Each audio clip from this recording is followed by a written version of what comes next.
apabila keuangan negara bukan saja dipantau sumbernya, termasuklah juga pengurusannya dan sasaran dalam negara moden berlaku secara lebih sistematik dengan melibatkan tiga pihak yang memantau: politik, pentadbiran dan awam. Pihak politik, belanjawan negara bukan sahaja melalui pembentangan di parlimen untuk mengesahkannya dari segi perundangan, yang terpenting ialah juga dipantau melalui soalan dan perbahasan wakil rakyat dan jawapan para menteri kabinet. Pemantauan tidak berlaku dengan tepat sekiranya banyak soalan ditolak dan menteri yang bertanggungjawab tidak hadir menjawab dan memberi penjelasan. Dibimangi ada sesuatu kecacatan yang disembunyikan dan menghalang kritik membina. Pihak kerajaan dan pembangkang sama-sama bertanggungjawab. Pihak pembangkang hendaklah dia anggap penasihat, bukannya musuh. Kalangan kerajaan juga mestilah terbuka dan telus, diberi hak yang sama untuk memberi pendapat, termasuk mengkritik dengan bebas tanpa syarat yang mengganggu hak memberi pendapat yang berbeza. Kalangan pentadbiran yang mengurus dan mengendalikan secara langsung, bukan saja memantau dari segi auditan yang khusus kepada aspek keuangan, termasuk juga yang lain jika berlaku, kerana yang diambil kira bukan saja perbelanjaan keuangan, termasuklah juga pengurusan dan pelaksanaannya. Perkara yang menjadi tujuannya adalah tercapai atau tidak. Pihak awam juga diberi hak yang sama memantau bajet, kerana masyarakat awam adalah sasaran utamanya. Individu yang berkepakaran melalui NGO dan media juga berhak memantau perjalanan jentera kerajaan dan politik bagi menggunakan jumlah wang yang diamanahkan. Kadang-kadang pendedahan pihak ini menyedarkan yang salah dan silap. Penguatkuasaan USH adalah langkah yang sangat negatif kerana menghalang hak yang adil terhadap negara bagi kebaikan kerajaan dan rakyat. Undang-undang ini lebih bersifat menyembunyikan kesalahan dan kelemahan. Kerajaan yang kuat dan teguh bersifat berani walaupun menghadapi tuduhan dan tamahan. Tuduhan yang benar memberi kesempatan melakukan pembaikan dan pembetulan. Tuduhan yang salah perlu dijawab, dan ada cara lain untuk bertindak terhadap penyebar fitnah. USA menjadikan kerajaan berlagak maksum, bersih sepanjang masa. Hanya mereka yang berjuang mengekalkan kuasa sahaja bersifat demikian. Peraturan alam daripada Allah menetapkan bahawa hanya kerajaan Allah sahaja yang kekal. Semua kerajaan makhluk tidak kekal, walaupun pemimpinnya seorang rasul yang paling bersih yang mempunyai mukjizat. Allah mengesahkan satu kerajaan yang hebat, tamadun kepadaannya, lalu berlagak dia sahaja yang betul dan memperbodohkan rakyat dengan kesenangan dan kemewahan.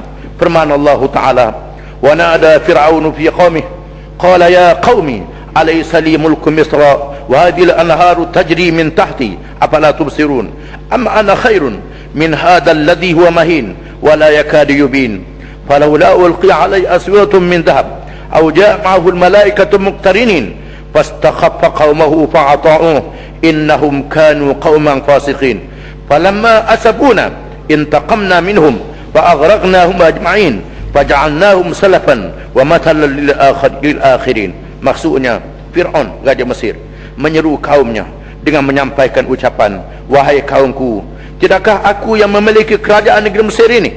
Lihatlah sungai yang mengalir di bawah arahanku masuk ke kebun dan ladang. Adakah kamu tidak dapat melihatnya? Aku lebih baik daripada orang yang hina ini, yakni Nabi Musa, yang menentang kerajaannya, yang tidak dapat memberi penjelasan dengan nyata. Mengapa tidak diberikan kepadanya gelang-gelang emas, tanda pangkat kebesaran, atau para malaikat yang datang mengiringinya? Lalu raja itu dapat menjadikan rakyatnya lemah dan bodoh, lalu mentaatinya secara melulu. Sesungguhnya mereka menjadi orang-orang yang fasik. Maka tatkala mereka melakukan perkara-perkara yang menyebabkan kami murka, kami pun memberi hukuman seksa ke atas mereka, lalu kami tenggelamkan mereka semua. Maka kami jadikannya pengajaran kepada umat yang terdahulu dan contoh per umat yang kemudian. Kebanyakan pengkaji sejarah zaman kini hanya melihat aspek kehaibatan tamadun kebendaan, tanpa melihat kezaliman yang tersirat membawa akibat-akibat buruk di sebalik tamadun itu. Allah memerintah supaya kita sentiasa terbuka kepada kebebasan mencari kebenaran dan nasihat menasihati, kritik yang membina. Firman Allah Ta'ala, wal 'asr innal insana lafi khusr illa alladhina amanu wa 'amilus salihat wa tawasaw bil haqq wa tawasaw bis sabr. Demi masa, sesungguhnya manusia itu dalam kerugian, malaikat orang-orang yang beriman yang mengerjakan amal yang baik dan berpesan-pesan dengan kebenaran dan berpesan-pesan dengan kesabaran. Tuan Petua, kejayaan Badar ini ialah meneruskan apa yang baik sebelum ini.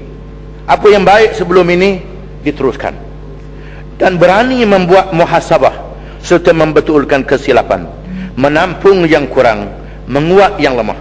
Perjalanannya hendaklah memenuhi rukun kejayaan serta bersikap terbuka kepada semua pihak yang memberi teguran. Saya tertarik dengan persembahan bajet yang bermukaddimahkan Al-Quran daripada surah Al-Qasas ayat 77. Ayat ini sebenarnya berkait dengan pengajaran daripada cerita Qarun yang dibinasakan oleh Allah, yang dibinasakan bersama dengan harta kekayaan.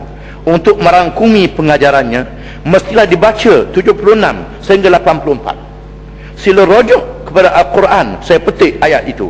Inna Qaruna kana min qaumi Musa fabagha alaihim wa atainahu minal kunuz ma inna mafatihahu latanu bil usbah ulil quwwah idh qala lahu qaumuhu la tafrah inna allaha la yuhibbul farihin wabtaghi fima ataka Allahu daral akhirah wa la tansa nasibaka minad dunya wa ahsin kama ahsana Allahu ilaik wa la tabghil fasada fil ard inna allaha la yuhibbul mufsidin qala innama utituhu ala ilmin indi awalam ya'lam anna allaha qad ahlaka min qablihi minal qurun man huwa ashaddu minhu quwwah wa aktharu jam'a wa la yus'alu an dhunubihimul mujrimun fakharaja ala qaumihi fi zinatihi qala alladhina yuriduna alhayata ad-dunya ya laytalana mithla ma utiya qarun innahu ladu hazzin azim wa qala alladhina utul ilma waylakum thawabullahi khairun liman amana wa amila salihan wa la yulaqqaha illa as-sabirun فخسفنا به وبداره الأرض فما كان له من فئة ينصرونه من دون الله وما كان من المنتصرين وأصبح الذين تمنوا مكانه بالأمس يقولون ويكأن الله يبسط الرزق لمن يشاء من عباده ويقدر لولا أن الله لو أن من الله علينا لخسف بنا ويكأنه لا يفلح الكافرون تلك الدار الآخرة نجعلها للذين لا يريدون علوا في الأرض ولا فسادا والعاقبة للمتقين من جاء بالحسنة فله خير منها ومن جاء بالسيئة فلا يجزى الذين عملوا السيئات إلا ما كانوا يعملون. Yang bermaksud sesungguhnya Qarun adalah termasuk kalangan kaum Musa, maka ia berlaku zalim terhadap mereka, dan kami telah mengurniakan kepadanya perbendaharaan harta yang kunci-kuncinya sungguh berat dipikul oleh sejumlah orang-orang yang kuat. Ketika kaumnya berkata kepadanya, janganlah kamu terlalu bangga dengan kekayaan itu. Sesungguhnya Allah tidak menyukai orang-orang yang terlalu membanggakan diri. Dan carilah pada apa yang telah dianugerahkan Allah kepadamu, kebahagiaan negeri akhirat. Dan janganlah kamu melupakan bahagianmu dari kenikmatan dunia. Dan berbuat baiklah kepada orang lain sebagaimana Allah telah berbuat baik kepadamu. Dan janganlah kamu berbuat kerosakan di muka bumi. Sesungguhnya Allah tidak menyukai orang-orang yang berbuat kerosakan. Qarun berkata, sesungguhnya aku hanya diberi harta itu kerana ilmu yang ada padaku. Dan apakah ia tidak mengetahui bahawasanya Allah sungguh telah membinasakan umat-umat sebelumnya yang lebih kuat daripadanya dan lebih banyak mengumpulkan harta. Dan tidaklah perlu ditanya kepada orang-orang yang berdosa itu tentang dosa-dosa mereka. Maka keluarlah Qarun kepada kaumnya dalam kemegahan. Berkatalah orang-orang yang menghendaki kehidupan dunia, moga-moga kiranya kita mempunyai seperti apa yang telah diberikan kepada Qarun. Sesungguhnya ia benar-benar mempunyai keberuntungan yang besar. Berkatalah orang-orang yang dikurniakan ilmu kepadanya, kecelakaan yang besarlah bagimu. Pahala Allah adalah lebih baik bagi orang-orang yang beriman dan amal soleh, dan tidak diperoleh pahala itu kecuali oleh orang-orang yang sabar. Maka kami benamkanlah Qarun beserta rumahnya, hartanya ke dalam bumi. Maka tidak ada baginya suatu golongan pun yang menolongnya terhadap azab Allah. Dan tiadalah ia termasuk orang-orang yang dapat membela dirinya. Dan jadilah orang-orang yang kemarin mencita-citakan kedudukan Qarun itu berkata, aduhai, benarlah Allah melapangkan rezeki bagi sesiapa yang dikehendaki dari hamba-hambanya dan menyempitkannya. Kalau Allah tidak melempahkan kurnianya atas kita, benar-benar dia telah membenamkan kita pula. Aduhai, benarlah tidak beruntung orang-orang yang mengingkar nikmat Allah. Negeri akhirat itu kami jadikan untuk orang-orang yang tidak ingin menyombongkan diri dan berbuat kerosakan di muka bumi. Dan kesudahan baik itu adalah bagi orang yang bertakwa. Barang siapa yang datang dengan membawa kebaikan, maka baginya pahala yang lebih baik daripada kebaikannya. Dan barang siapa yang datang dengan membawa kejahatan, maka tidaklah diberi pembalasan kepada orang-orang yang telah mengerjakan kejahatan itu, melainkan seimbang dengan apa yang dahulu mereka kerjakan. Akhirnya kita mendapat pengajaran. Qarun mendapat kecelakaan kerana sumber harta yang haram dan mengurus secara zalim. Hanya modal harta tanpa modal insan yang sebenar. Kebahagiaan dunia sepatutnya menjadi jambatan bahagia sementara waktu di dunia, dan kebahagiaan kekal di hari akhirat.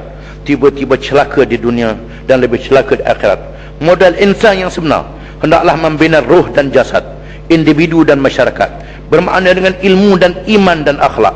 Saya tidak nampak kejayaan akan dicapai dengan sistem pendidikan yang tidak berjiwa bangsa kerana meminggirkan bahasa kebangsaan, tidak beriman dan berakhlak kerana bergantung dengan guru daripada negara barat. Kuasa pihak pentadbir dan pendidik dihapus walaupun dibekal dengan gaji yang lumayan. Dalam aspek agama pula, menyalahgunakan guru siswa agama sekadar mengajar membaca dan menulis melalui program Jacob. Taraf imam masjid lebih hina daripada JKK dan Tok Batin. Daripada mana sumber keuangan yang hendak dibersihkan kalau di antara projeknya sebuah kasino untuk bersaing dengan Resort World Sentosa di Singapura? Bagaimana untuk pencapaian taraf negara maju kalau pekerjanya masih mengemis isu gaji minima baru di peringkat menubuhkan majlis konsultasi? Amalan boros masih diteruskan dengan pembiayaan projek mewah untuk kemegahan dan kepentingan segelintir manusia dan mengabaikan majoriti rakyat. Rasulullah SAW pernah bersabda, antara tanda akhir yang membawa kemusnahan alam ialah antara al-hufat al-urat al-alata ri'a asya yatatawaluna fil bunyan. Apabila kamu melihat berlakunya orang-orang yang dahulunya berkaki ayam, tanpa kasut, tanpa pakaian kerana terlalu miskin, gembala-gembala ternakan, tiba-tiba mereka berlomba-lomba mendirikan bangunan-bangunan tinggi yang mencakar langit.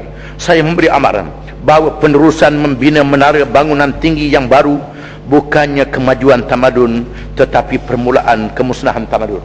Sekian, terima kasih.